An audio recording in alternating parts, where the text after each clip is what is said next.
La série se situe au pied d'une grande chaîne de montagnes qui s'appelle les Big Horns. Et le shérif a à résoudre des énigmes et des enquêtes dans son comté. Et là, je l'ai bien écrit parce qu'il est très dur à prononcer et je mêle systématiquement les lettres. Dans le comté d'Absaroka, qui est un comté fictif. Donc si vous vous rendez sur Google Maps, soit vous ne trouvez pas, soit vous mettez longtemps. Voilà. Mais vous allez retrouver la chaîne de montagne et plein d'autres lieux qui se disséminent petit à petit, qu'on découvre petit à petit. Voilà. Donc je voulais faire cette petite introduction pour représenter la série. On va y faire constamment référence à travers les différents ouvrages. Qu'aujourd'hui en France, il y a un certain nombre d'ouvrages qui ont été déjà publiés. On en est à 5. Et ouais, oui, j'ai bon. Et le 6e arrive en janvier, voilà.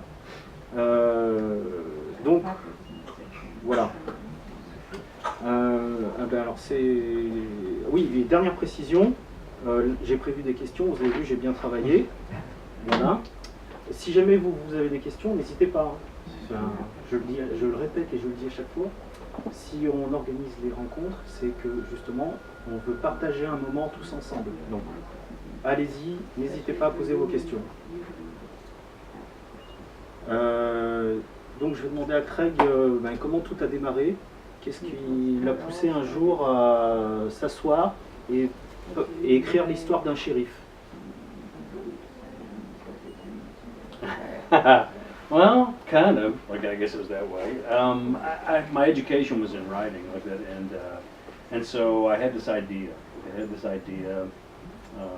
That took place, in the contemporary American West, and it was basically a story about the cultural differences like that between off the res and on the res, and came up with this idea about this young woman by the name of Little Bird, okay, and she's basically taken advantage of and abused like that by these 4 young men like that, in this local community like that. It's adjacent to the Northern Cheyenne Reservation, and then one by one they start turning up dead.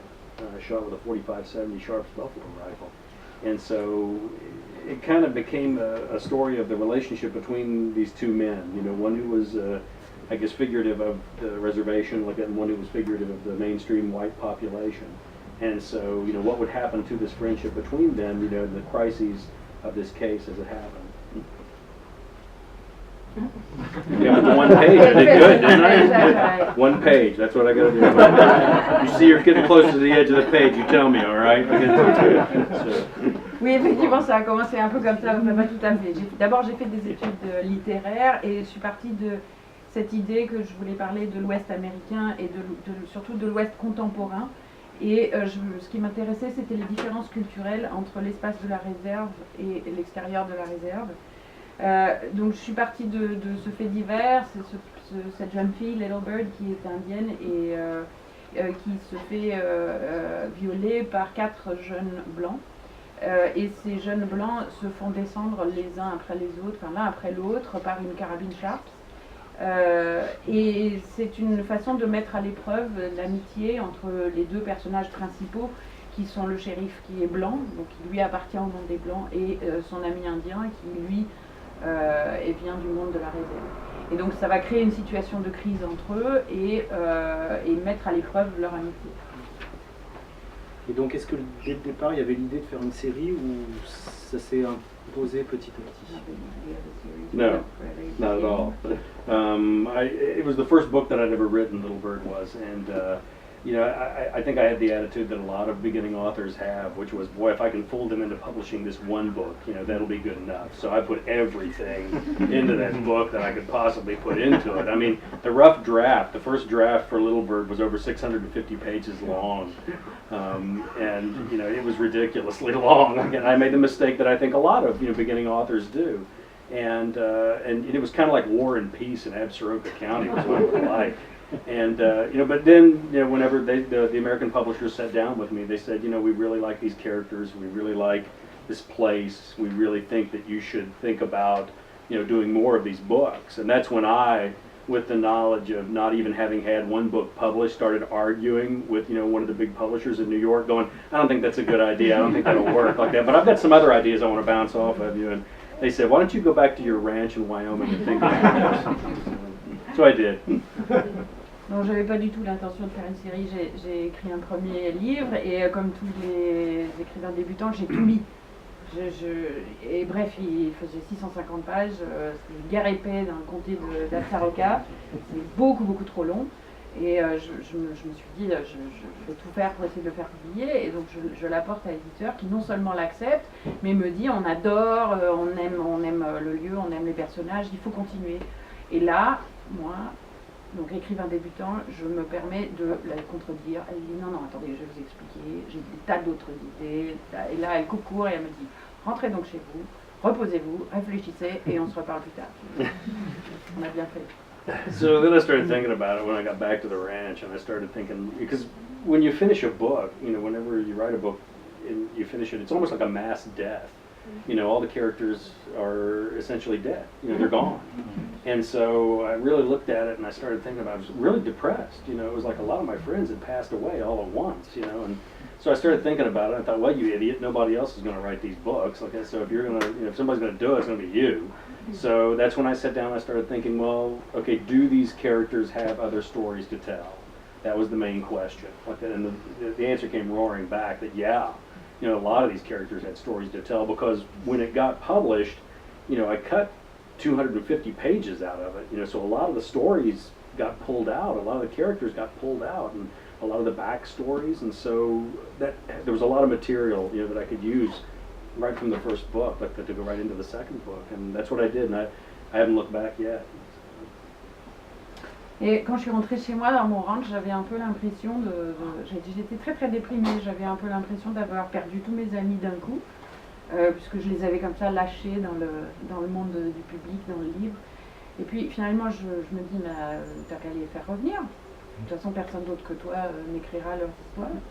Et du coup je me suis assise et j'ai commencé par aller farfouiller dans les 400 pages que j'avais déjà coupées, dans ma longue version de 650 pages.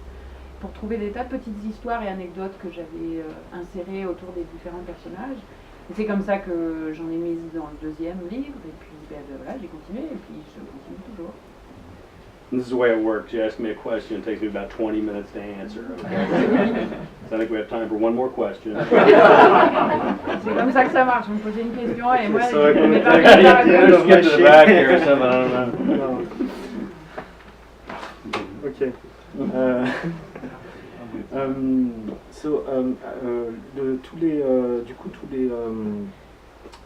Dans les différents ouvrages, on trouve une croisée des genres. Il y a à la fois du polar, de la littérature des grands espaces et même des appels au western. Mais pas parce qu'il y a des Indiens, parce qu'il y a plein d'autres choses qu'on retrouve dans ce genre codé du western. Et est-ce que vous revendiquez d'un genre en particulier, ou vous allez piocher comme ça un peu partout pour construire vos ouvrages?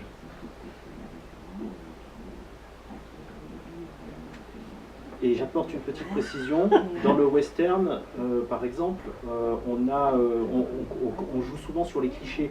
C'est là où les clichés s'exercent à plein. Et on le verra après avec les personnages, quand on va discuter un peu des personnages que vous avez mis en place. Mais vous prenez tous les clichés à l'envers. C'est-à-dire que vous faites exploser les clichés et vous prenez exactement le contraire. Donc, finalement, c'est quand même utiliser le code du western. Donc, voilà. You found me out, huh? Je suis découvert.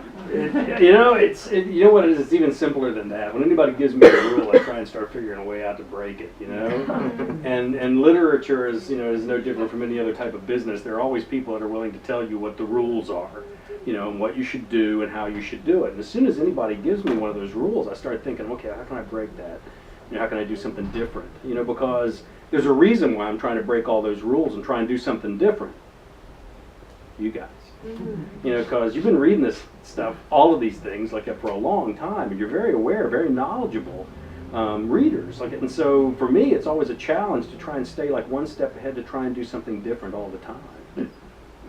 There, that's half a page. That was good. You're getting better. Okay. Well, Judy warned me. She said, C'est encore plus simple. En fait, dès qu'on vous donne une règle, évidemment, ce qui est le plus amusant, c'est de chercher un moyen de la contourner. Et en littérature, enfin dans l'écriture, c'est exactement comme partout. Les gens sont toujours très prêts à vous donner des tas de conseils et vous donner les règles. Et moi, j'ai trouvé une très très bonne raison de casser les règles. Et cette raison, c'est vous. Si je vous raconte tout le temps la même chose, vous allez vous ennuyer. Donc l'idée, c'est qu'à chaque fois, je vous propose quelque chose de différent, quelque chose qui va casser un code et qui va faire honneur à votre culture et à votre perception de tous ces codes. I think that it's a question of just trying to do good writing. I mean, that's it. I mean, that's what it all boils down to. I don't care what genre it is. I don't care, you know, what the story, where it goes, or what it does, as long as it's good writing, as long as it's good storytelling. To me, that's the most important asset. En fait, l'idée, c'est d'écrire de bons livres. En fait, finalement, dans quel genre on se situe, c'est pas tellement important. C'est de raconter de bonnes histoires.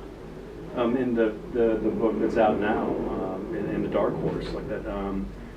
This is just a silly example like that, but there was one of the things that all the mystery authors told me whenever, because other authors are always very free with their advice, you know, whenever you're starting out.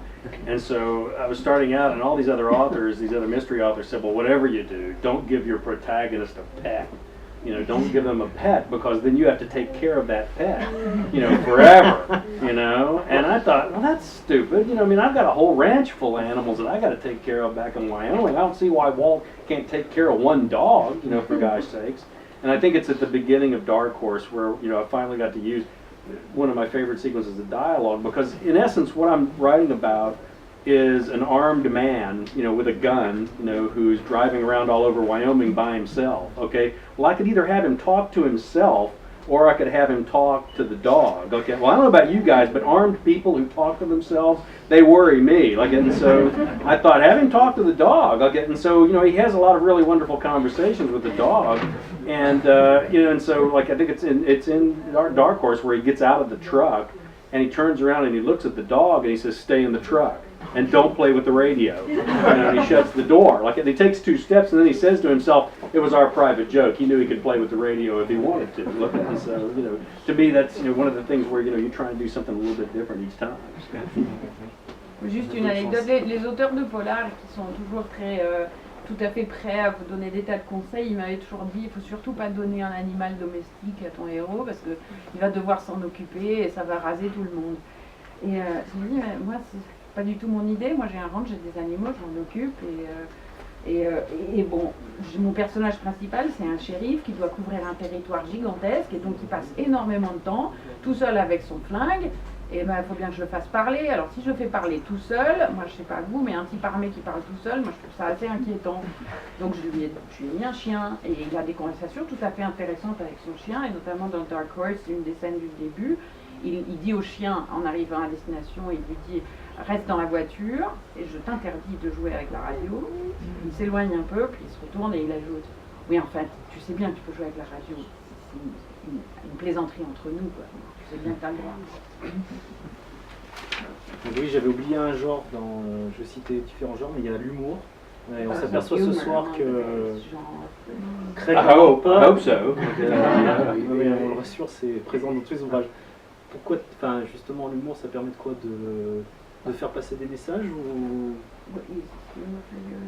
Oh, it's the most important. It's one of the most important messages that you're going to have with those characters. I mean, I can always tell whenever somebody is writing crime fiction that's never been around the police before, never been around an investigation or anything, because they're so serious. You know, the characters are just so serious. They're like, we've got to break the case. We have to focus on the case. And I'm like, man, you've never been around cops before, have you? Like, you know, cops are like everybody else. Like, I mean, they're the ones that are going like, do these pants make me look fat? You know, do I have food in the refrigerator when I get home tonight? You know, I mean, they're thinking about the same things that everybody else does. And anybody who's ever had a difficult job, you know, teachers, you know, EMTs, like a, you know, hospital staff, police officers, anybody that's ever had a high, you know, stress, difficult job, you know, the only way you make it through the day is by having a sense of humor. That's the only way. Like that. And so for me, the clearest example of the humanity of a character is their sense of humor. And that's why I try and give you know, each one of the characters their own specific sense of humor. I mean, Vic has her own specific sense of humor. Walt has his own specific sense of humor. Henry has his own specific sense of humor. Even the dog has its own specific sense of humor like that. So that's very important to me. L'humour, bah oui, c'est le plus important. Vous savez, les auteurs de polar qui écrivent des trucs hyper sérieux, qui sont très très concentrés, il faut vraiment qu'on trouve le coupable, on a très peu de temps, etc. Je peux dire tout de suite qu'ils n'ont jamais approché un flic. Les flics, ils sont comme tout le monde, déjà, ils se posent des tas de questions intéressantes du genre qu'est-ce que je vais manger ce soir, ou est-ce que ce pantalon me grossit. Et puis, par ailleurs, comme ils font un métier dur, ils ont vraiment besoin de l'humour pour survivre à toutes ces situations. Donc, chaque personnage a son sens de l'humour particulier, Vic a le sien, et même le chien a le sien. Puisqu'on parle des personnages, on voit que les personnages secondaires ont une extrême importance. Et ils ont tous un talent bien précis, et ils viennent seconder Walt. Et est-ce que, il y a plusieurs schémas dans le polar, c'est l'homme seul ou la femme seule qui résout tout, et celui qui s'appuie sur une communauté. Donc vous avez clairement fait le choix d'avoir un personnage qui va s'appuyer sur un groupe, même si on voit que le groupe peut changer, parce que parfois il y a des pertes. Voilà, donc pourquoi avoir choisi ce modèle-là et pas celui du shérif qui résout tout et qui est super shérif? Well, because I've never met the super cop. I gotta admit. Like, you know, I mean, he's on TV every night, but I never met that guy, you know. And so I don't know. That's my least favorite character, the 6'2" of Twisted Steel and Sex Appeal. Everyone wanted him. Every man feared him. He could kill anyone with the number 2 Ticonderoga pencil in 3.2 seconds. You know? That kind of character just drives me up a wall because it's just so stupid. It's comic books, is what it is. Like, and so, for me, you know, it was the construction of Walt was, in a sense, you know, it had to go in a different direction than a lot of crime fiction does. Like, once again, breaking the rules, doing something different. And you know, with Walt, first of all, he's a sheriff. Okay, that's number one. Okay, and I don't know if you guys know or not, but sheriffs are the only elected law enforcement official in the United States. They have to go out and get votes. You know, so not only are they a policeman, but they're also a politician. You know, and that opens up a lot of opportunities, but it also opens up opportunities for them to be more in contact with their community and their society, which I think is really kind of an essential aspect of the books. You know, I mean, I don't like these books where some stranger comes in out of town like that and, you know, kills 37 people by the time the book is over with. And that's he solved the problems, right? Really? Like, and so for me, you know, for Walt to be, he knows everybody in that county. He was born there. He grew up there. He went away to Vietnam, you know, in college and everywhere else like that. But he came back there like that to try and, you know, and make that little corner of his part of the world, you know, a better place like that. And so that means he's connected, and that to me makes him a worthwhile character. I got to the end of the page. Oui, le super flic que vous décrivez, on le voit à la télé tous les soirs, mais moi je ne l'ai jamais rencontré. Enfin, le stéréotype du mec hyper balèze, super sexy, qui se balade partout avec son arme fatale, en fait ça ne m'intéresse pas beaucoup. Walt, c'est un shérif, et je ne sais pas si vous savez, mais le shérif c'est aussi quelqu'un qui doit se faire élire. Donc il est non seulement policier, mais en plus c'est un politique. Et c'est important pour lui d'être en contact permanent avec la communauté dans laquelle il vit. L'étranger qui débarque et qui, entre la première page et la dernière page pour résoudre l'affaire des 137 personnes, ça ne m'intéresse pas des masses. Bon, Walt, il est né là, il a grandi là, il connaît tout le monde et il gère cet espace-là avec les habitants. And then, you know, going in opposition to that character archetype, look at, I made Walt what I tend to refer to as over. He's overage, he's overweight, you know, he's overly depressed, you know, he's got all these things working against him, but he still gets up in the morning and tries to do the job. And that to me is true heroism. That's much more heroic than, you know, some guy with a cape. You know, that just is infinitely better for me. Et Walt, il est un peu trop, il est trop tout, il est trop âgé, il est trop lourd, il est trop déprimé. Mais quand même, le matin, il se lève et il va faire le boulot. Et c'est en ça qu'à mon avis, il est plus héroïque qu'un type qui arrive avec sa cape. Pour les lecteurs, moi, c'est ce qui rend Walt très attachant, en fait. Thank you. You and I are going to get along. Wait until the last question. Okay. All right. I'm not done yet. Bah oui, justement, je voulais parler de Walt, qui était le anti-héros parfait. Et est-ce qu'il prend un plaisir quand même à torturer un peu ce Walt, parce que il s'évanouit au moins une fois par... il prend des coups partout, il a des trous partout, il est rafistolé, ça se passe super mal à chaque fois avec les femmes. Tough job. It's a tough job. Et à chaque fois, il est réélu. Oh, women will kill you a lot faster than any others. If you get in the wrong relationship, you're in deep trouble. Yeah, well, I mean, it is one of those things where it is a difficult job. Look at and. One of the advantages that I gave him was I made him a big guy. He's a large man, and so because I knew that I was going to put him through the paces. I knew I was going to beat him up a lot before it was all over with. And if he's got one ability, he's got this ability to just keep going. He may not do it well, but he can keep going. And I think that's the one strength that I gave him was that durability. But there are 2 emails that I get after every book. And if you go to my website and you hit the contact button, that's my email. And I always laugh like that because I always get emails that start off with whoever it is that answers Mr. Johnson's emails. And I'm always sitting there looking at the computer going, well, that would be me. And but the 2 emails that I always get are A, you beat up on Walt too much in the last book. You got to take it easy on him. And there are some books I'm a little easier on Walt than on others. And then let's see, in this book it's not good. He gets the crap beat out of him. And then but then the other one is there was not enough of my favorite character, and it's always there was not enough Henry, there was not enough Vic, there was not enough Lucian, and I knew I'd reached a certain point when I got to this book, Dark Horse, whenever people were writing me and saying there wasn't enough dog. Look at really not the dog? Yeah, the horse is I went over. Okay. Bon, en même temps, comme il fait un boulot difficile, alors du coup, je l'ai fait quand même grand et costaud parce que je savais qu'il allait prendre des coups. Et c'est ça qui fait qu'il est résistant. En fait, il avance, il continue à avancer. Et vous savez, après chaque bouquin, je reçois des emails. Quand vous allez sur mon site et vous cliquez sur Contact, en fait, c'est moi qui reçois les emails et c'est moi qui réponds. Donc, les emails qui commencent par je sais pas qui c'est qui va répondre à cet email, mais moi j'ai des trucs à dire, c'est moi. Donc, le premier type de mail que je reçois, c'est vous êtes vraiment pas sympa avec Walt, vous cognez beaucoup trop. Et le deuxième type de mail, c'est il n'y a pas assez de mon personnage préféré. Alors, il n'y a pas assez de Vic, il n'y a pas assez de Henry, il n'y a pas assez de. Et pour Dark Horse, j'ai même eu assez, il n'y a pas assez de chiens. Et donc, pour revenir donc, toujours sur les personnages, on revient au premier livre où il était question en fait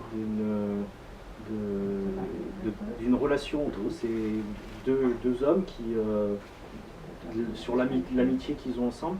Donc, Henry est moins mis en avant que Walt, mais est-ce que c'est pareil, lui aussi, on a l'impression que vous retournez le cliché de l'Indien. Donc l'idée c'est qu'est-ce que vous souhaitez montrer derrière ça, parce que est-ce qu'il n'y a pas aussi l'envie de battre tous ces clichés sur par exemple les Indiens, que nous, public européen aussi, on peut avoir et pas, enfin, qui existe certainement aux États-Unis. The quickest way to kill all those cliches is meet an Indian. That's the thing. I mean, my ranch is right there near the Wyoming-Montana border, and so the Northern Cheyenne Reservation is here, and the Crow Reservation is here. So they're my neighbors, they're my friends. They're practically family, and so for me, I don't think there's ever been a group of individuals that's been more historically maligned than maybe the American Indian. And one of the quickest ways, this goes back to one of your other questions, but one of the quickest ways to dehumanize a group of individuals or dehumanize anyone is to say that they don't have a sense of humor. And I think that that's one of the ways that the Indians have been really abused, in the sense that the stereotypes and the cliches of all the Indians that you see, you know, in the movies and the books and the television and all this, they're always these like stoic, you know, characters, you know, Hal, you know, cigar store Indian kind of characters with no sense of humor, and that is not the Indians that I know. The Indians I know run on about 17 different layers of irony. And if you are not aware of that irony, you get to be the butt of that irony. Like it, so for me, you know, one of the, to give you an example, it's a very dry sense of humor. But you know, they're very multi-dimensional human beings. I'll get one example of that humor to show you how dry it can be. I found out that there had been a Mennonite church up on the Northern Cheyenne Reservation.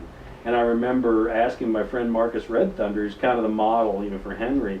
I asked him, I said, you know, I was surprised by that. I thought a Mennonite church on the Northern Cheyenne Reservation, that really sounds weird. And so I said, Marcus, really, Mennonites on the res? And all he did was look up and go, it didn't take. That's all he said. Like, you know, so, and that was, you know, that's all I needed to know. Like, that was that. La meilleure façon de faire voler en poussière vos clichés sur les Indiens, c'est d'aller les voir. Et il se trouve que moi j'en ai plein autour de chez moi. C'est mes voisins et ce sont aussi mes amis. C'est un peuple qui a été déshumanisé et par ce moyen et qui fonctionne extrêmement bien. On a nié qu'ils avaient le moindre sens de l'humour. Ça, c'est la meilleure façon de déshumaniser un peuple. Au cinéma, par exemple, vous avez ce stéréotype de l'Indien avec le visage complètement impassible. Vous savez, souvent en figurine taille normale, enfin grandeur nature, planté devant les magasins de cigares. Il est là, il tient ses cigares. Bon, tout ça, c'est complètement faux. Les Indiens que je connais, ils ont au moins 17 niveaux d'ironie. Et si vous n'êtes pas capable de comprendre ça, je peux vous dire que vous allez rapidement être la cible de leur sens de l'humour. Je vais juste vous citer un exemple.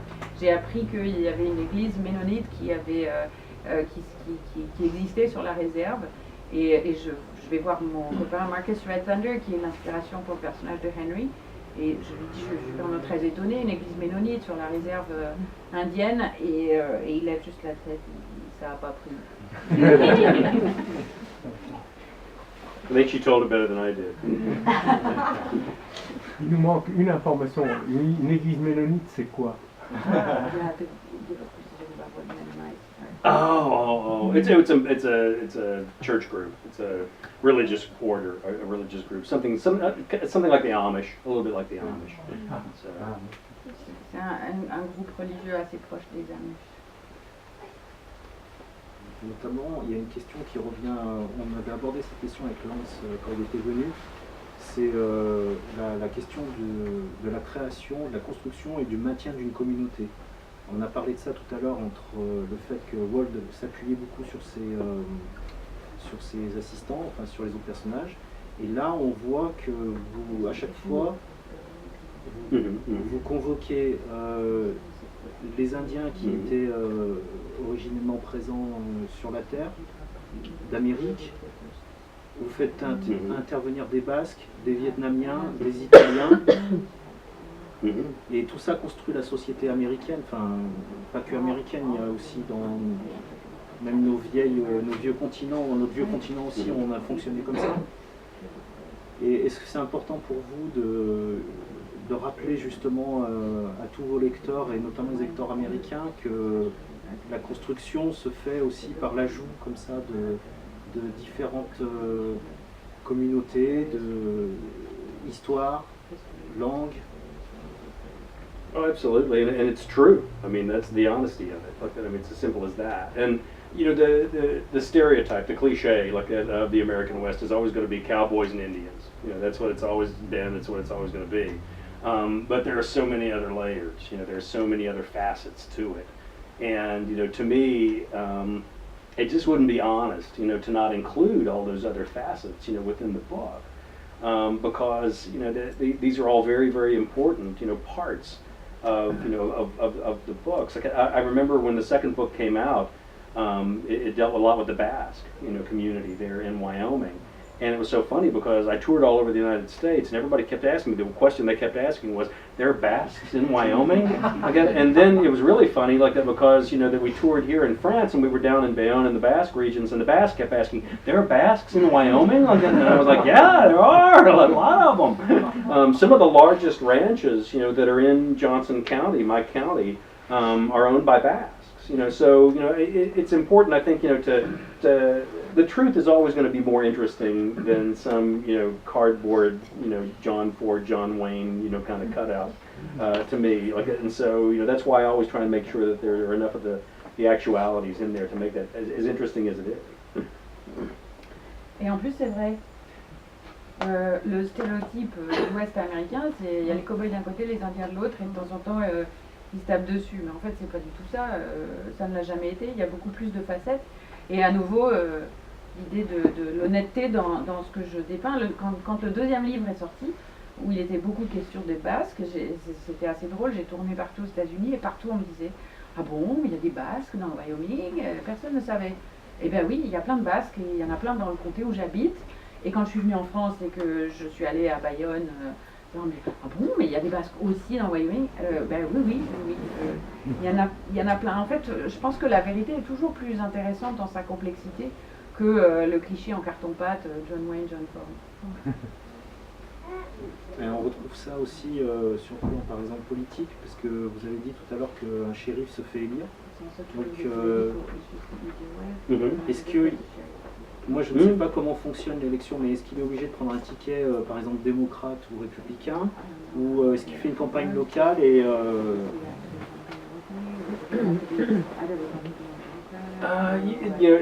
Wyoming is such a heavily Republican state. It's very, very difficult. I sometimes tend to refer to Walt as the bluest sheriff in the reddest state. It's like this little point of purple up near the Montana border. But what Walt would do is run as an independent, is what he would do. Like that, he would kind of get tired of the monkey shines of both sides of the aisle, and decide that he's going to just run as himself, without a political party. And it's kind of funny, I have to admit, because people do ask me, they're always asking me which one is Walt, a Democrat or a Republican, and I always fudge and go, he's neither. So, but I have to be careful because Walt is a Wyoming sheriff, but I'm a Wyoming rancher, and I'm so far to the left, you wouldn't believe. Wyoming, c'est un état très très républicain. Alors je dis souvent que Walt c'est le shérif le plus bleu dans l'état le plus rouge, le petit point violet. Bon, Walt il serait un candidat indépendant, il n'aurait pas d'étiquette, il ferait cavalier seul parce que de toute façon toutes ces salades entre démocrates et républicains, il décréterait qu'il ne veut pas s'y intéresser. Alors bon, moi oui j'ai un ranch en Wyoming, mais plus à gauche que moi, il n'y a pas. Okay. So he's going to not ask me the last question then now. Okay. Ben, en fait, et ça fonctionne pareil, il se tient à distance aussi vis-à-vis de la religion. Et même des fois, on voit que Walt ne s'implique pas... Not the Indian religion, I embrace it. No, that's not. That's actually true. That is actually true. I have to say, I've been in more, sweat lodges in the last 20 years than I have churches. Yeah, and to me, whenever I'm, I knew that the books were going to have a spirituality to them. I knew they were going to have something that was going to try and work on a little bit of a higher plane, and I think that what had a big effect on that was I always look at my Indian friends and I always think to myself, okay, my kind of people have only been in that part of the world for a couple hundred years. Their people have been there for thousands. So it might be that they might know just a little bit more and be more in touch, with what's going on around them than, we do. And so for me it was very important that spirituality that runs as a thread, from the very beginning of the first book, all the way through the series, and will continue to run all the way through the series. Have that Indian spirituality. To me, that was very, very important. So. En fait, il faut que je vous dise, depuis 20 ans, j'ai fréquenté beaucoup plus de huttes de sudation indiennes que d'églises. La dimension spirituelle, elle est présente dans les livres et elle le restera. Nous, finalement, on est là depuis 2-3 siècles, mais quand je regarde mes amis indiens, je me dis, eux, ils sont là depuis plusieurs millénaires, donc peut-être qu'ils en savent un tout petit peu plus long que nous sur cet endroit. Et la spiritualité indienne, c'est vraiment une composante fondamentale que je voulais dans les livres. Et je rajoute que ce qui est intéressant dans la relation de Walt avec la spiritualité, c'est qu'il a souvent, on va dire, des crises mystiques, mais il n'y a pas de, ou en tout cas des expériences mystiques, mais ce ne sont pas des esprits qui descendent et qui lui donnent la solution des énigmes. On n'est pas du tout là-dedans. C'est vraiment pour pour avancer lui-même. Yeah, it's not Stephen King. No, Yeah. no.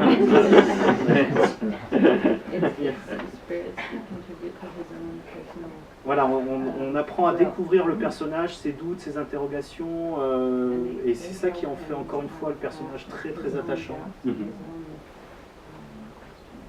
Oh, absolutely, absolutely. I mean, that's what I tend to refer to it. I tend to refer to it as the Hamlet syndrome. There are far greater things, Horatio, than are dreamt of in thy philosophies. You know, and it's that world that exists just out of the corner of your eye.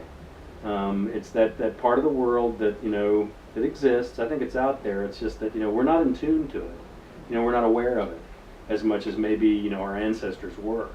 And so for me, when you're dealing with a place like Wyoming, where you really are out there, where you can't ignore those type of things. I mean, we're fortunate enough that we live in these Western societies where we're kind of insulated from a lot of things, which is good, because it protects us, but it also costs us.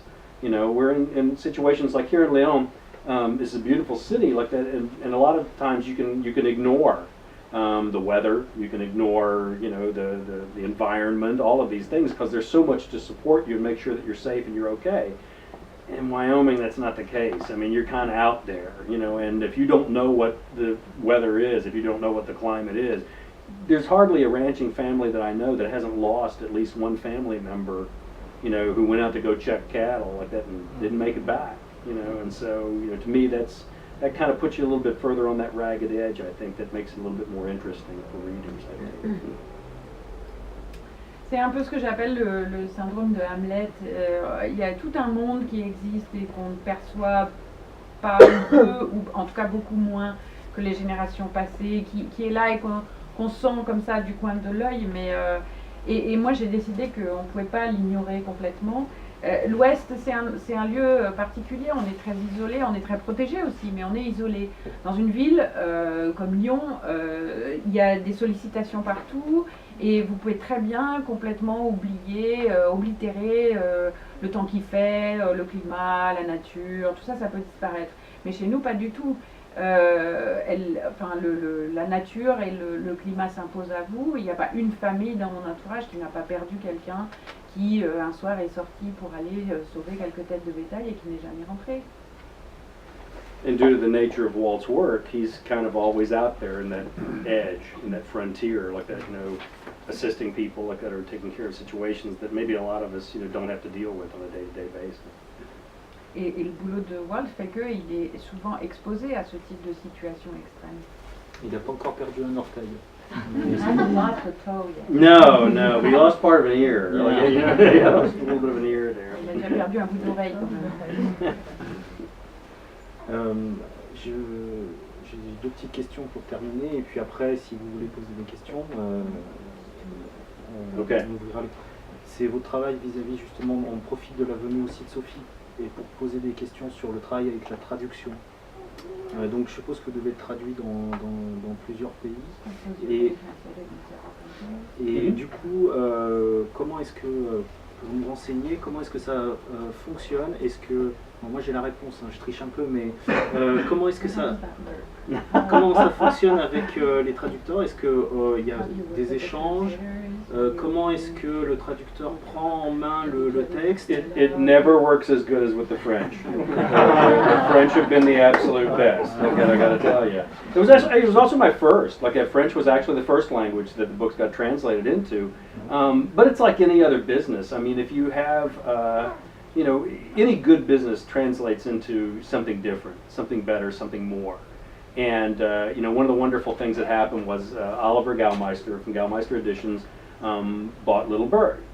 And the best thing that ever happened to me was I got a sign Sophie Aslanides. Okay, and it was really nice like that because Sophie wrote me an email. And she wrote me an email, and she said it was, you know, wonderful, charming email that said, I know you're busy, I know that, you know, you have a lot on your plate, but, you know, I'm the one who's been assigned to do the French translation of your books.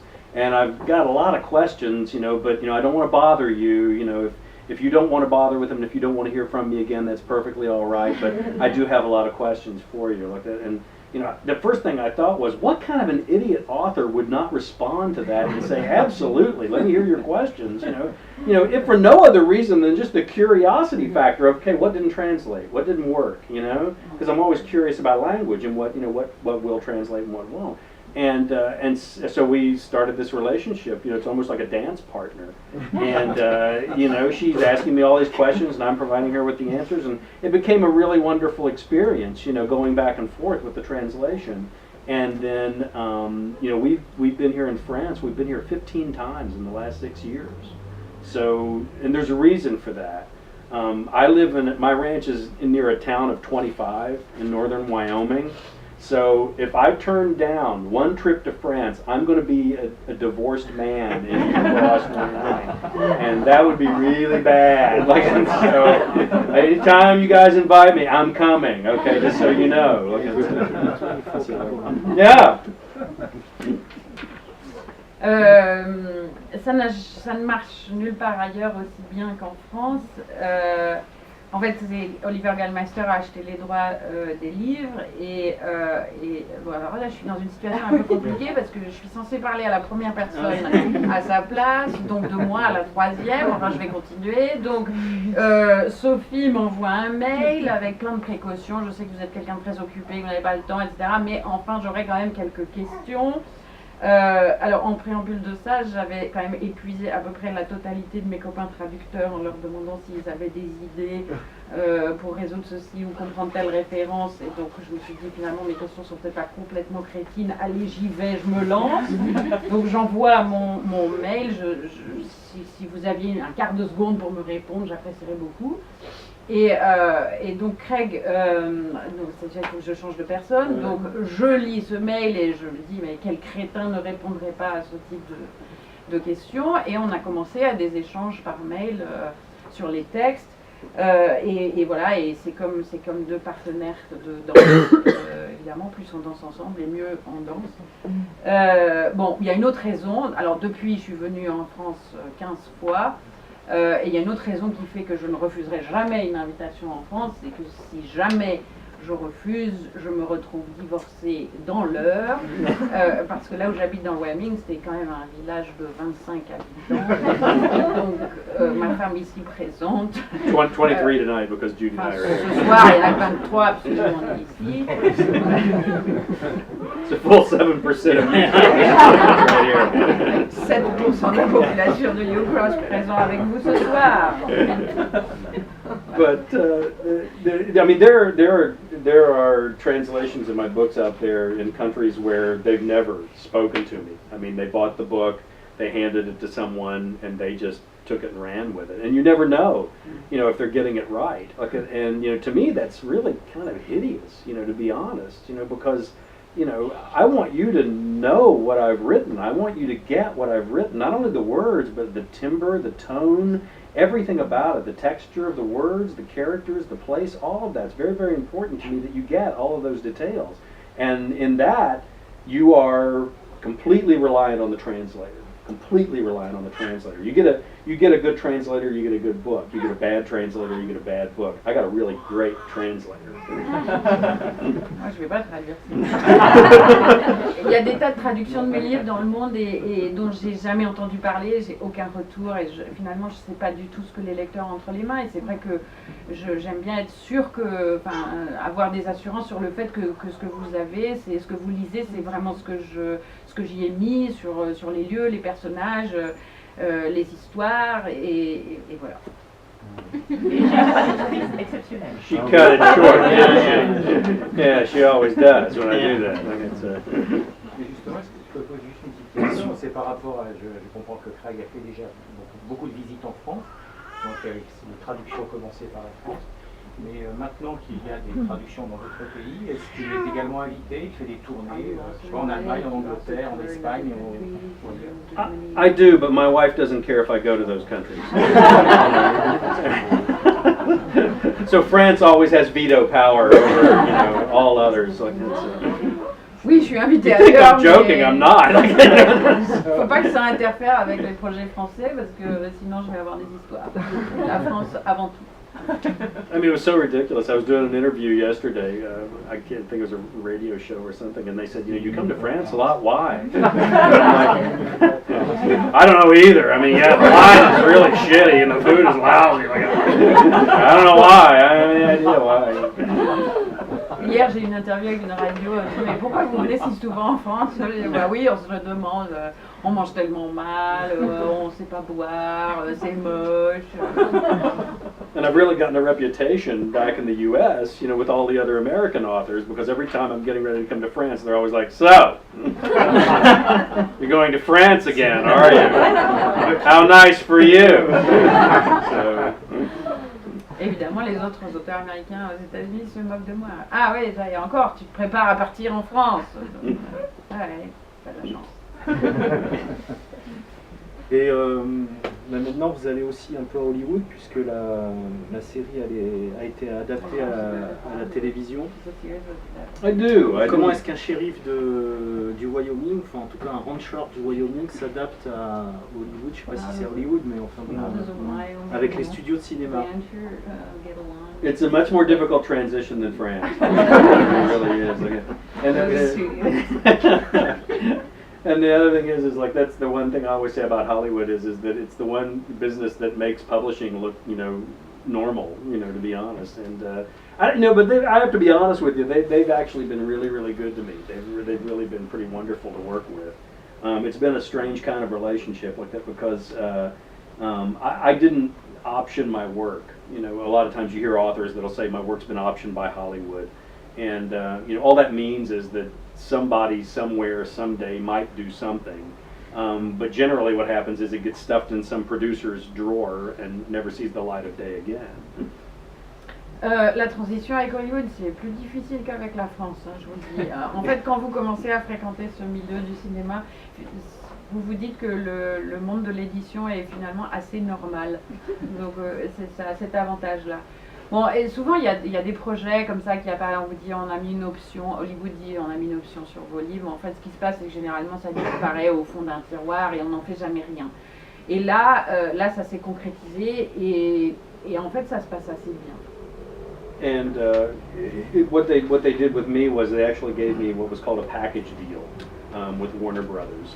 And what that meant was that they had the producers and the directors and everybody all in place. And so I got to meet everybody before I signed on the dotted line, which was really kind of nice. Like it was a much better situation than where you just sign a blind option and see what happens.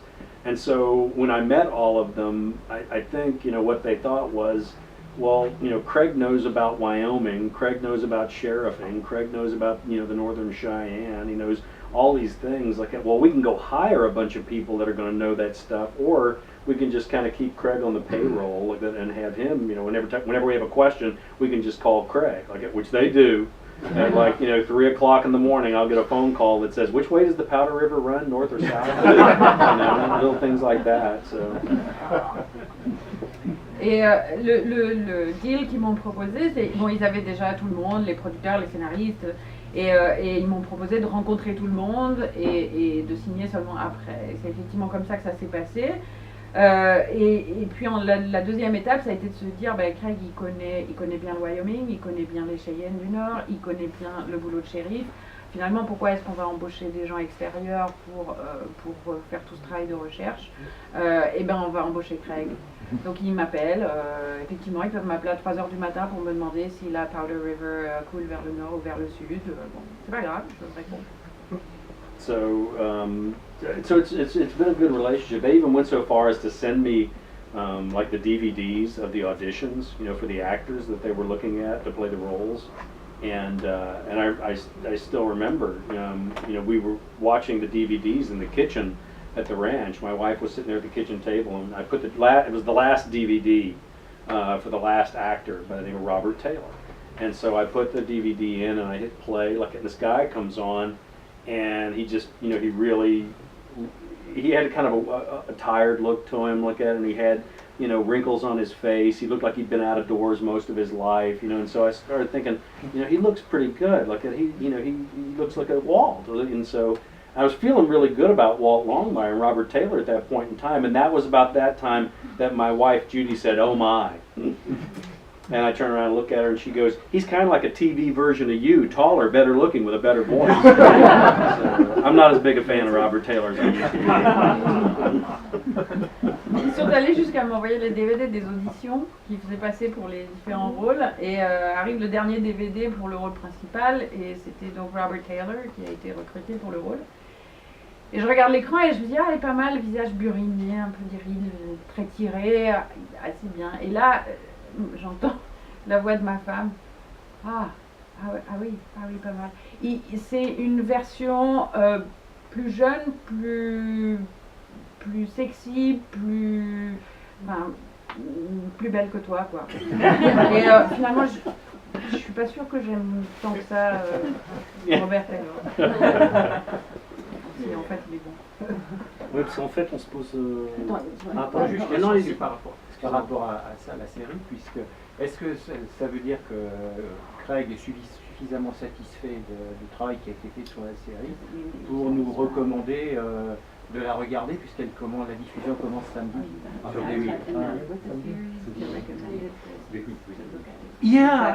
Yeah, actually I am. Like it's you know, it's a beautifully filmed series. Like in the sense that it's very different from all the stuff that's on TV right now, because everything is so technologically driven.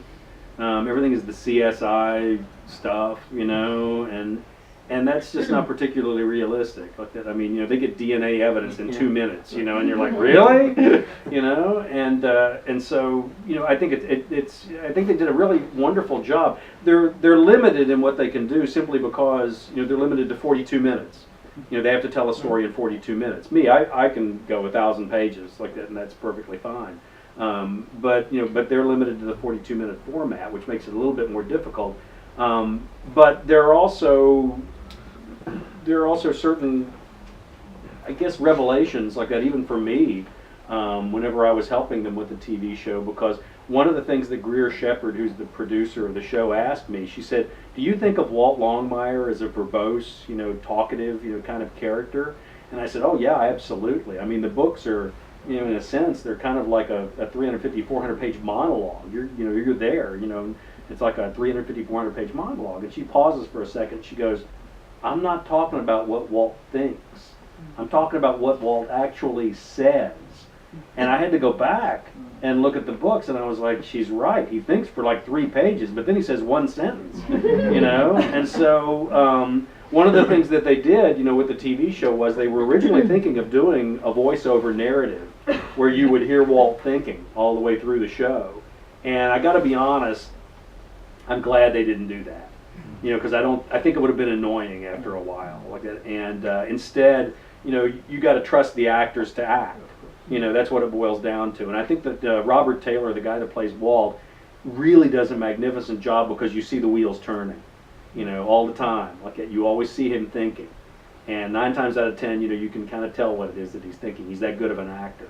And I think they do a pretty wonderful job, I gotta admit. It's different, you know, from the books, but that's okay. I don't mind that, you know. En fait, je suis assez content. C'est très différent de tout ce qu'on voit à la télé en ce moment, les experts de toutes les sortes, là, mais qui sont à fond sur la technologie, 2 minutes pour avoir le résultat d'un test ADN. Pour de vrai, ça prend juste 9 mois, mais c'est pas grave. Là, c'est génial, et ils sont très limités, ils ont des contraintes très fortes, ils ont 42 minutes pour faire un épisode, moi je peux écrire 1000 pages si je veux. Et en fait, j'apprends des choses. Quand on a commencé à travailler avec la productrice, tout d'un coup, elle me dit est-ce qu'il parle beaucoup, Walt? Et ma première réponse, ça a été ah oui, il parle tout le temps. Et tout d'un coup, elle me dit mais je parle pas de ce qu'il pense, je parle de ce qu'il dit vraiment. Et j'ai replongé, j'ai remis dans les bouquins et je me suis rendu compte qu'il réfléchit pendant 3 pages et puis après il dit une phrase.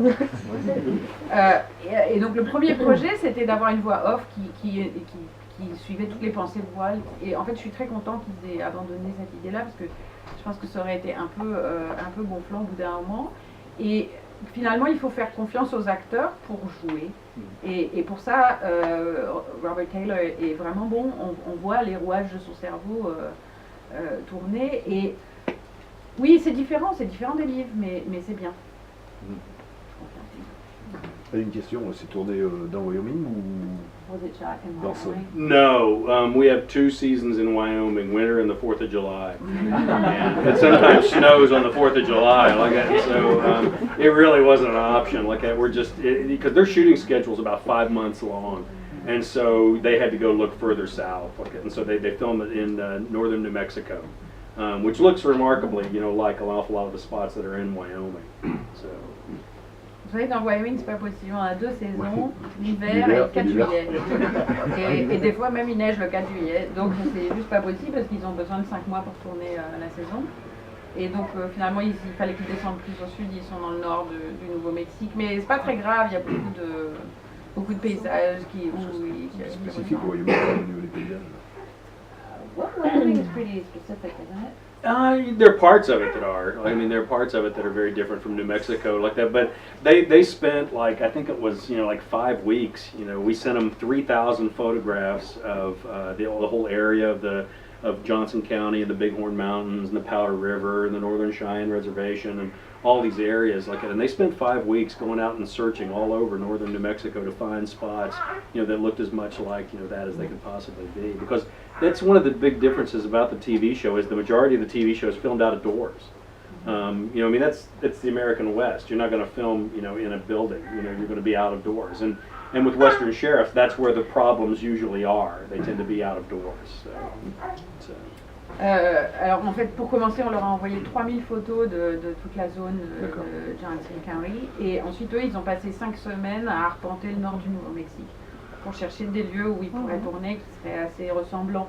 Évidemment, c'est une série un peu particulière parce qu'il se passe beaucoup de choses. Il y a beaucoup de choses qui se passent en extérieur. On ne va pas filmer un shérif enfermé dans un bureau. I'll tell you one quick story about the filming of the TV show. It was the first day of filming, and it's really, really early in the morning. And we're up in the caldera up above Taos, and it's really high altitude. Which really kind of funny because they thought if they shot in New Mexico it wouldn't be so cold, but it was like 14 degrees outside. Whenever they started filming, it was really cold, and they got ready to start filming this scene with Walt on the porch of his cabin, and just as they got ready to start shooting the very first scene of the TV show, 150 head of elk came out of the tree line and walked right down into the meadow right below where Walt's cabin was. And I'm a big one for signs from the natural world. I think I said that's a sign.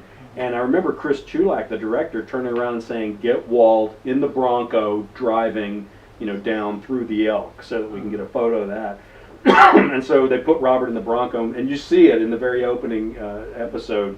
And what's funny about it is Walt is driving through this 150 head of elk, and he's driving around them and acting like it's morning traffic. He's like, "Damn elk!" Every morning like that. I got to go through the elk, And I remember standing there on the porch, with Chris Chulak, and I mean the sun was coming up, just over the horizon. Everything was golden, but these really highly contrasted. Images like that, and it was so beautiful. And I remember sitting there thinking, my gosh, what a beautiful imagery, to start this all out with. And I feel like, I'm having this, really wonderful comrade moment, with Chris Chulak, the director. And that's when he turns to me and goes, "If I wanted 150 head of elk, do you know what it would have cost me?" I thought, no, we're having 2 very different experiences here. So.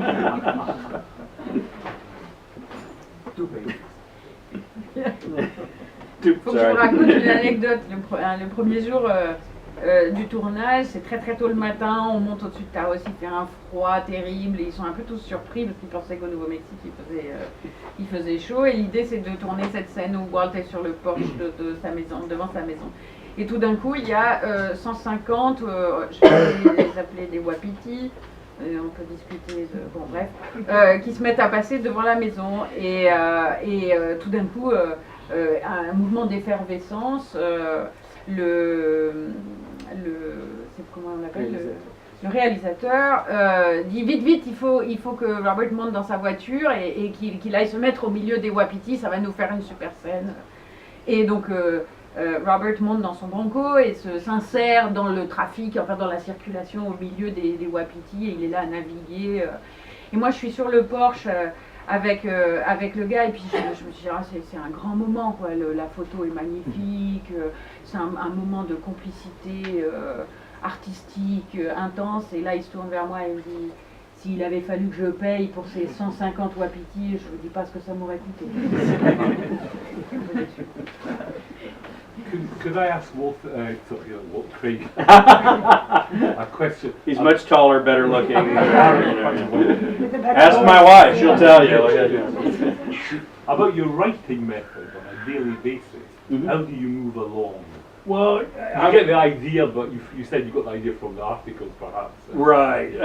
But do you mean like physically, like what is my day like? Is that what you're? Yeah, but also you write 100 words one day, the next day. Where do you start off? How does it come and all I that? don't count pages. I don't count words. I don't count pages. I don't do any of that stuff because I'm always like, man, if you're counting the words and the pages, you're doing something wrong. I mean, you should be so caught up in what you're doing that it doesn't matter how many pages or how many words or whatever.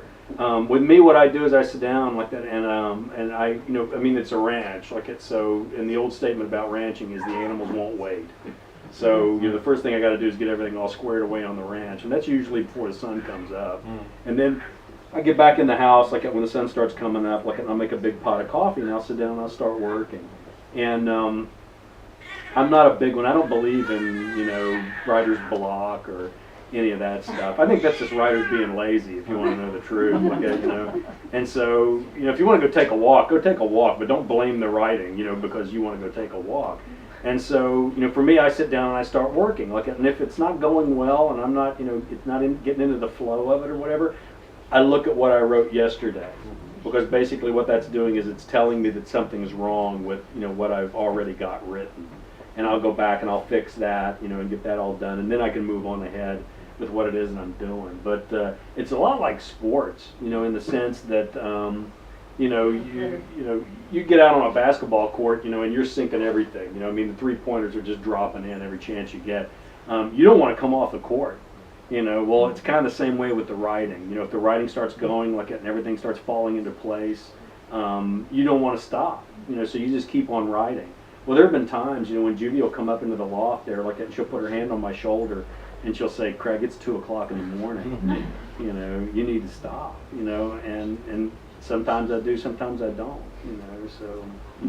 Do you do a lot of research for these books? I haven't read them yet. Oh yeah. That's Oh yeah. So you've got the material there. Oh gosh, yeah. I start doing research for a book about a year in advance, and I read everything that I can possibly get my hands on whatever the subject matter might be. And what that does is, I'll be working on another book while I'm doing all that research. Well, then by the time I finish the book that I'm working on, I am chomping at the bit. I am dying, to get started on that new book. Okay, and it just hits the ground running every time. So. That was very Yeah, long. no, that was very long. I know. And we had an intermission in between there Donc la too. question sur le processus d'écriture, est-ce que je fonctionne par mot par page? En fait non, je m'assois. En fait d'abord je vis sur un ranch et les animaux n'attendent pas. Donc la première chose à faire c'est se lever et bien aller s'occuper des animaux. En général ça c'est avant le lever du soleil. Ensuite je rentre, je fais un grand pot de café et puis je m'assois. Moi je crois pas à tous ces trucs du blocage, de la page blanche, tout ça. Pour moi c'est la paresse. C'est pas la peine d'aller se raconter des histoires. Si vous avez envie de vous balader, vous partez vous balader puis c'est tout. Sinon on s'assoit et on s'y met. Si rien ne vient comme ça, je relis les pages de la veille, je corrige 3 trucs et en fait généralement ça me relance. Bon, vous savez, ça se construit au fur et à mesure, on avance, puis il y a des fois où tout d'un coup, Julie vient me taper sur l'épaule et dit « Oh, il est 2h du matin, tu crois pas que c'est l'heure d'arrêter ?» Des fois j'arrête, puis des fois j'arrête pas. Je continue parce que c'est le bon moment. Oui, sur la recherche, je fais énormément de recherches. En fait, je suis souvent en train d'écrire un bouquin et en même temps, je fais les recherches sur le livre suivant. Et au moment où je finis le bouquin, j'ai qu'une envie, c'est de me jeter sur l'écriture de celui pour lequel je me suis documentée, parce que ça y est, tout est prêt dans ma tête, quoi. It's not always newspaper articles either. It can sometimes be, I overhear a conversation, or somebody will tell me a story. And, you know, one of my favorite quotes is the one that Wallace Stegner has at the beginning of Writing and Teaching Fiction, where he says that there's no bigger piece of fiction ever written than that disclaimer that's at the beginning of every book that says no one in this book is, you know, not based on anybody alive or dead or anything. What a crock that is. I mean, that's your job, you know, to go and find those things. And it's gotten so bad now in northern Wyoming where if I go into a bar or I go into a cafe and I sit down, it gets really quiet all around. You know, because people go, don't say a word to this son of a bitch, and put everything in your books, you know. Alors, je tire mes sources, c'est pas toujours des articles de journaux, des fois c'est aussi des histoires qu'on me raconte. Et il y a cette citation que j'aime beaucoup de Wallace Stegner en préface d'un de ses livres où il dit qu'il n'y a pas de fiction plus claire que celle qui dit en tête de livre toute ressemblance avec une situation ayant existé, etc. Ça, c'est la plus grosse arnaque qu'on ait jamais écrite. C'est archi faux. D'ailleurs, en ce qui me concerne, la situation devient critique parce que maintenant, partout où je vais, dans mon coin, chaque fois que je m'assois quelque part, le silence se fait. Et éventuellement, il y a un petit murmure, ne dis rien, il est là, et la moindre de tes paroles va se retrouver dans un de ces bouquins.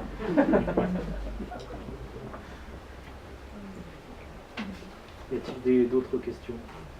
J'ai une petite question, j'ai vraiment envie de la poser parce que ça n'a pas à voir directement, mais il se trouve que comme je comprends que Craig vient de Johnson County, et il se trouve que hier j'ai visionné la version restaurée de Heaven's Gate, et je voulais simplement savoir si, vraiment j'ignore complètement, si cet événement de Johnson County War, est-ce que c'est vraiment un événement pas du tout important, enfin qui n'est pas resté dans les mémoires et qui a été utilisé simplement pour faire un grand film, ou est-ce qu'effectivement c'est quelque chose qui quelque part, et je dis ça au fait que Craig explique qu'il y a des Basques, est-ce qu'il y a des Russes, est-ce qu'il y a des Allemands, est-ce que cet événement est important ou pas? Johnson County Cattle War. Is it actually an important part of history? Oh yes, oh yes, absolutely. That was a major turning point, like that, and it, yeah, it's one of the most important, you know, pieces of American history that are right there in our region. The only thing that probably overshadows it would be the Little Bighorn, which is even bigger. So, but yeah, and you'll never hear about it in my books because I'd have to call it the Absaroka County War. So, you know, you'll probably never hear about it anymore. Unless I change the name. I didn't know you're coming from Johnson County. Yeah, so yeah. It happens that I saw the film. Yeah, and it wasn't named for me, just so you know. I just want to be clear about that. Oui, alors je rebondis, le comté de Johnson n'a rien à voir avec mon nom, c'est une première chose. Oui, l'événement auquel vous faites référence et qui est dont il est question dans Heaven's Gate, c'est un tournant majeur de l'histoire, en particulier dans notre région, éventuellement concurrencé par la bataille de Little Bighorn, mais c'est à peu près du même niveau d'importance. I have a question about the genre. You mentioned you didn't bother about genre, and you spoke about crime fiction. Mm-hmm. I'm glad to be able to ask you the question about the thriller because it's difficult to define what a thriller is. I mean, for us French people, and with my students, they constantly want to give a definition of the thriller, and I can't help My them. wife is shaking her head at me right now because she does not want me to give you the definition that I have for thrillers. Oh, well, I know. It's mean-spirited. It's mean-spirited, you think? Really? Like, I think it's honest, if you want to. I think thrillers are mysteries with lobotomies, is what they are. Well, I mean, you know, and that is a little mean-spirited. Like, and I don't mean to be, you know, mean-spirited, the thriller writers or anything like that. But the problem is, you know who did it from the beginning, okay? So basically what it is 500 pages of chasing after them and trying to catch whoever it was that did it. You know, so I don't know. As a form, you know, it seems a little silly. I don't know. I have a problem with that. But then again, you know, the book that I just released in the U.S., like it's a novella. It's only about like 150 pages long. It's called Spirit of Steamboat. Like that, it's kind of a thriller. Like that, it's, you know, it kind of hits the ground running, and it's not a question of somebody dying. It's a question of, you know, will the characters survive, you know, to the end. And I, you know, it was about 150 pages long because that's kind of what it needed to be. I would not have wanted to write that book if it was over 500 pages long. You know, thrillers tend to be huge, like at very, very long books. Like, and I don't see why. I don't understand why it is that they're as long as they are. You know, I don't get that. So anyway, that's my personal prejudice. Don't Yeah, take so that. for you they're totally different from crime fiction. Yeah, in a sense. I mean, you know, they're obviously going to be dealing with, you know, hopefully, you know, social issues. They're going to be dealing with, you know, problems. It's always crime oriented, you know, to an extent. But I don't know if that isn't kind of where, you know, a lot of the connections, you know, tend to be. Look at, what? Oh, my wife has it. Hell is Empty is a thriller. Hell is Empty is kind of a thriller too. Yeah, yeah.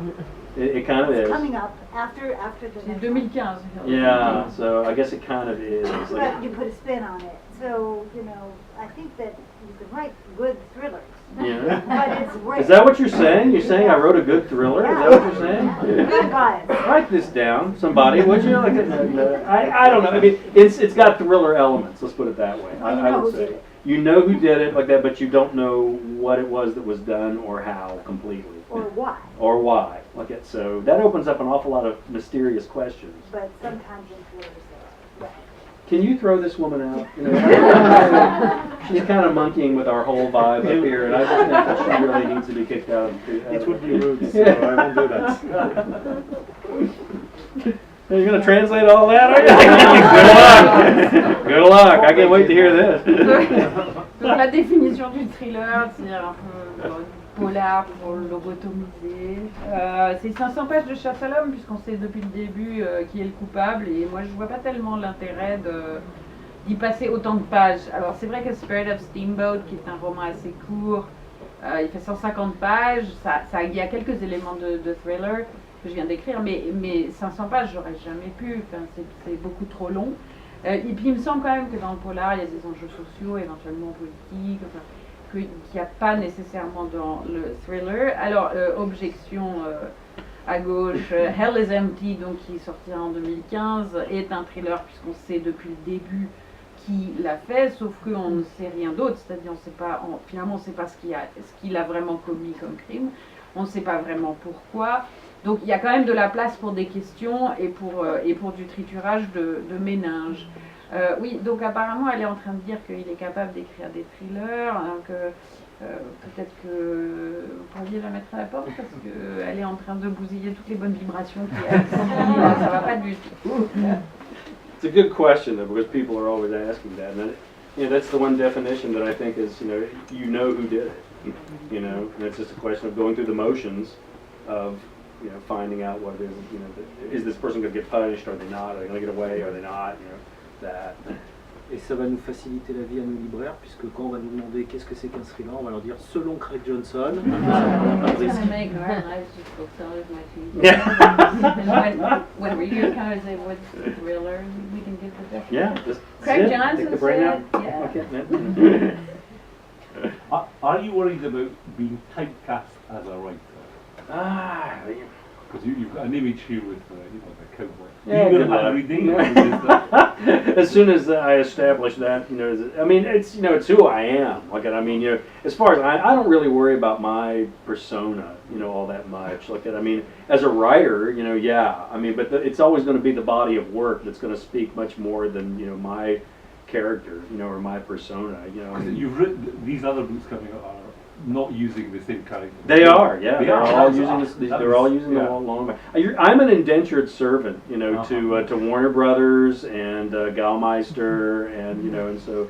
But no, in all honesty, I got to be honest and say that that I really, you know, after breaking as many of the rules as I could, you know, in that first book, it really left me a wide area to write in. You know, the American publisher really doesn't even know what the books are about until I turn them in, and the only contract I have with them is that says it must be a mystery, and it must have Walt Longmire in it. That's all, you know, so that leaves me a lot of leeway to go in a lot of different directions and do a lot of different stuff. You don't do like J.K. Rowling, who moved away from Harry Potter to a detective story. Oh, I've got other stuff. I've actually even started. You know, other books that I've got a thriller that I'm working on. Like if it's a very different kind of thriller. Without Walt.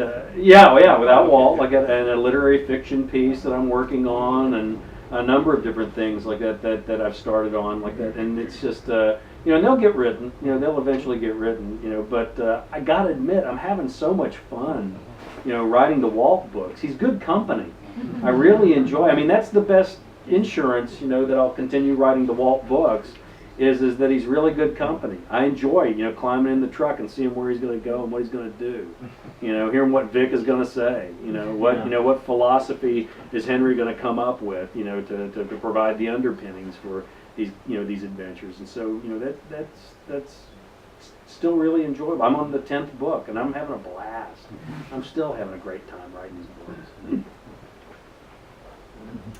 Est-ce que je suis inquiet d'être catégorisée? Pas vraiment, je me soucie pas trop de mon personnage. Je suis plus concentrée sur mes livres, évidemment ça m'intéresse plus qu'on parle de mes bouquins. Alors, après le premier livre dans lequel vraiment j'ai pulvérisé pas mal de codes et des stéréotypes, finalement j'ai gagné une liberté énorme. Mon éditeur, il sait juste que ce sera un polar et qu'il y aura Walt dedans. Et c'est à peu près les seules contraintes qu'il m'impose. Bon, j'ai d'autres idées, j'ai d'autres projets sur le feuille, il y en a même qui sont démarrés, où il n'est pas question de Walt. J'ai même un thriller dans le tiroir. Mais en fait, tout ça se prend un jour, mais en ce moment, je m'éclate encore tellement, j'en suis au 10e, je m'éclate tellement avec Walt. Je trouve que c'est tellement chouette de monter avec lui dans son pick-up et de me balader et de fréquenter Vic et voir ce que Henry va dire pour commenter telle ou telle situation. Vraiment, je m'amuse trop, quoi. J'ai pas du tout envie de les laisser tomber.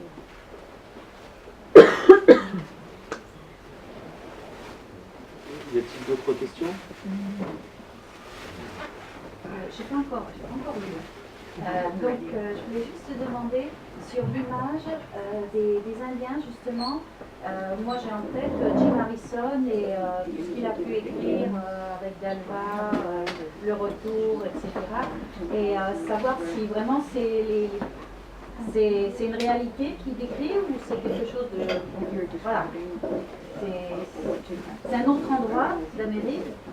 C'est vrai, c'est d'autres, je pense, d'autres personnes. Mais est-ce que c'est vraiment dans le fantasme ce qu'il écrit ou Oh no, I think what you're seeing is, you know, I mean, there's always going to be the filter of the author. You know, whatever the writer, you know, who's viewing, you know, people or their nature or, you know, the environs or all this, it's always going to be through a filter, like what you see. And, you know, and I think that Jim's, you know, experiences have been very different from mine. And he's also talking about different tribes. That's another thing to take into large-scale consideration here. You can't say Indians.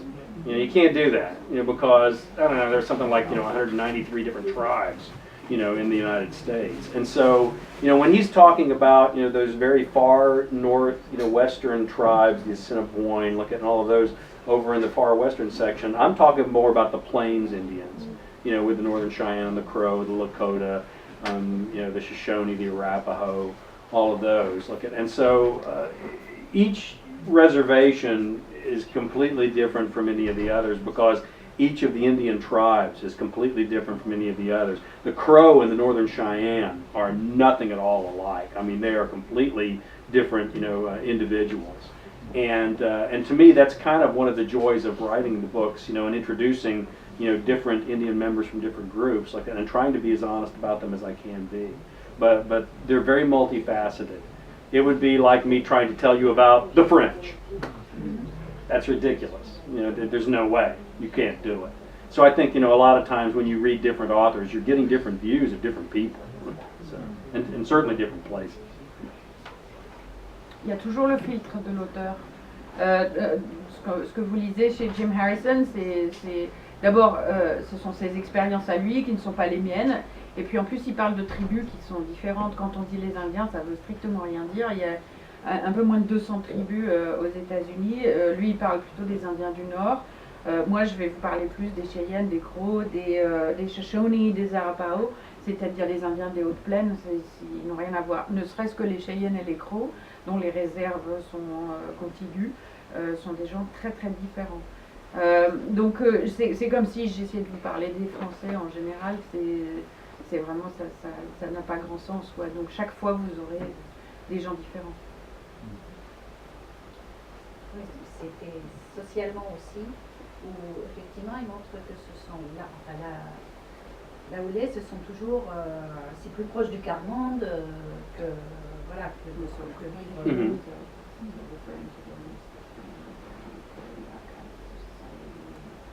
In some situations, yes. Look at, and it's very different. I think it's in the first book, in Little Bird. The first time that Walt's driving onto the reservation, one of the first things he says, he starts giving you all of the statistics like that about homelessness, unemployment, alcoholism, all these different things, domestic violence, all these things. And he goes through all these statistics, very carefully and gives them to you. But then at the end of all those statistics, he says, but you got to be careful about those statistics because they're numbers. And sometimes the numbers tend to get in the way of seeing people. Instead, you start seeing them as a social cause or a social group like that. And that's not an individual, and it's important in Walt's job to deal with people on an individual basis. And I think that that's where maybe our two jobs kind of parallel. I don't try and put a big rubber stamp on Indian. For me, I'm looking at the person first. I'm thinking about that character as an individual before I'm assigning them, the burden of an ethnicity, I think. Je crois que c'est dans Little Bird, mais il a raison, il donne des chiffres. À un moment, il traverse la réserve en voiture et il donne les chiffres sur la violence conjugale, l'alcoolisme, la criminalité. Et puis à la fin de cette page, il dit mais il faut faire attention parce que ça occulte les individus. Et en ce sens, un shérif et un écrivain, je pense qu'ils ont ça de commun, c'est-à-dire ils s'intéressent aux personnes. Et ils essayent de ne pas les faire juste incarner des groupes sociaux ou ethniques, et donc des grandes causes comme ça qui feraient disparaître la subtilité des personnes. Because you can go the other way. We can talk about if you're going to be, you can be too romanticized about you can be too romanticized about the Indians, and say that, oh, they were perfect, they lived in harmony in nature, everything was wonderful. Well, no, they weren't. Like that, they had tribes that were trying to kill each other, long before we ever got there. But then the other side of that is that you don't want to be so degrading where you do nothing but show nothing but the bad, nothing but the hardship, nothing but, the societal evils and all of that. And either way, I think you got to kind of shoot for the middle road and try and show, a little bit of both, I think is what you got to try for. Ce qu'on peut aussi verser dans l'excès inverse, c'est-à-dire avoir une vision complètement romantique et un peu assez mauve des Indiens et de leur si belle relation à la nature et de leur vie très harmonieuse, etc. C'est pas vrai, ils s'entretuaient. Mais de la même manière, il faut essayer de trouver une espèce de juste milieu, ni dans un excès ni dans l'autre. On a le temps, non? Oui, on en a encore pour une ou deux questions, puis après, on va passer à la... Non, mais c'est bon. Allez-y, allez-y. Okay. You said something about feeling so thrilled about getting into the truck with your main character and seeing what he's going to do. Mm-hmm. And a few years ago, Toni Morrison came to Lyon, and she spoke about her characters sort of getting out of reach and having a life of their own. Uh-huh. And that's what you're saying now. And I think I just can't understand. It's so fascinating or magical.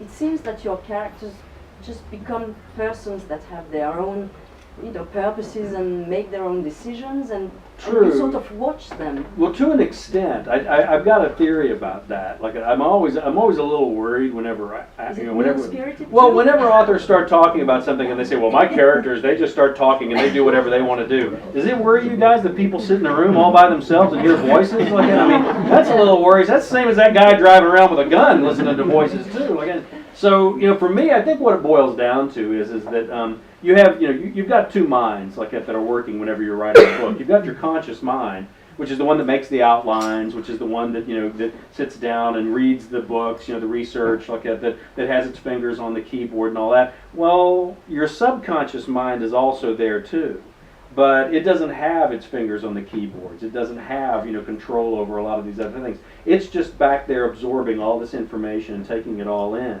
Well, every once in a while, it's almost like somebody driving a car. It's almost like a backseat driver. It doesn't have any control over the car. But every once in a while, it just throws something over the seat and says something.